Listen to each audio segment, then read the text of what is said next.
So I did want to actually just get your opinion on this freedom fallacy idea. So I kind of wrote down a definition. I'll read it and I'll get your take on it.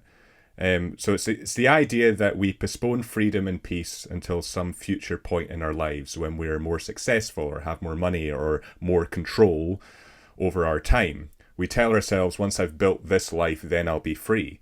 But the fallacy is trying to experience the peace of a life you haven't built yet while still living in this sort of working phase that's required to build it. So you end up stuck between two voices, one telling you to push harder and get more done, and the other telling you to enjoy life now. The problem isn't working hard towards freedom, it's believing your current life doesn't count right now until you've arrived at whatever success that you're dreaming of. And that's where people burn out or end up regretting the years they spent only striving and never really living. Hence what's just happened in my last year. Yeah. What do you? I think that's amazing. I mean, it's also very stoic. They write about this a lot because they were ambitious, like Marcus Aurelius was an emperor. Epictetus had a huge reputation as a teacher after he was freed from slavery. And Seneca, was kind of like the Elon Musk of his time. Was an advisor to Nero, and not a great job. One of the wealthiest men in the world, also a playwright and poet. I think he was a poet, yeah. So they were huge, huge figures in the world, but they were always conscious of not, stacking or over investing in a professional career. Life was seen much more about like good food and wine, spending time with loved ones, family. They were very pro family. Community. What are you doing for your community? So a lot of their public life had a kind of social role, which was, in leadership and as public figures. The freedom fallacy thing is interesting because I have achieved many of my ambitions and it never feels as good as you think it's going to feel. It always tastes a little bit stale. So yeah, every book I do, I'm working on my 6th book. I remember when I got my first book deal, I just thought I would die of happiness. I was, it's all I wanted. And I was so happy for about, I don't know, maybe a month or two. And then with each book, the happiness has, diminished till I get this latest book deal. I'm happy for about an hour, so,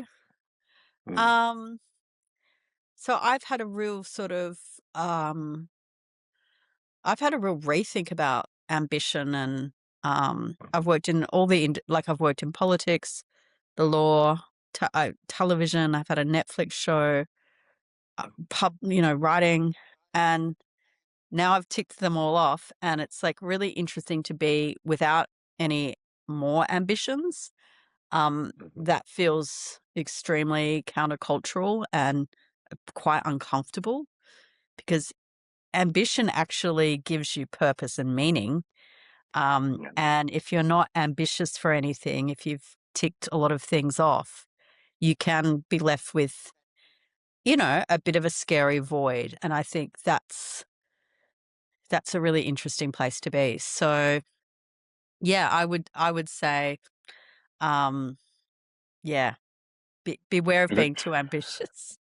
Yeah, it's what Chris Williamson, he's another podcaster, he calls unteachable lessons, and it's lessons that you hear over and over again. People like will say, oh, money doesn't buy happiness or certain things. Yeah, and things. Elon tweeted that the other day.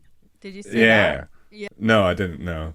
Yeah, and I think the problem with that is that people just don't listen. Like I was listening to you, and I know what you're saying is true. I know that what if this podcast takes off and I'm able to do it full time, that's a great thing. But I know that it won't make me feel as satiated as I think it as I'm imagining in my head.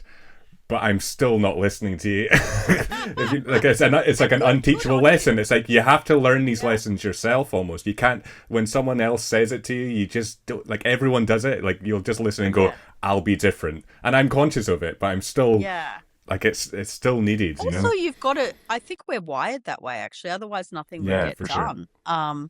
So I listened to Chris Williamson the other day. I've just kind of discovered him. A bit later than everyone else. But and I did listen to him talking about that, and I looked at, he's at like 4 million followers or something insane. But he did sound a little bit like not 100% happy.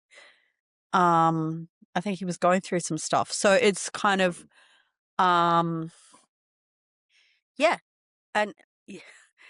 you need to go out and hunt that tiger and pursue it. And because if you didn't follow through your ambitions because they're not going to taste as good at the end, then what are you going to do instead? Do nothing. So look, I I think the freedom fallacy is a very real thing.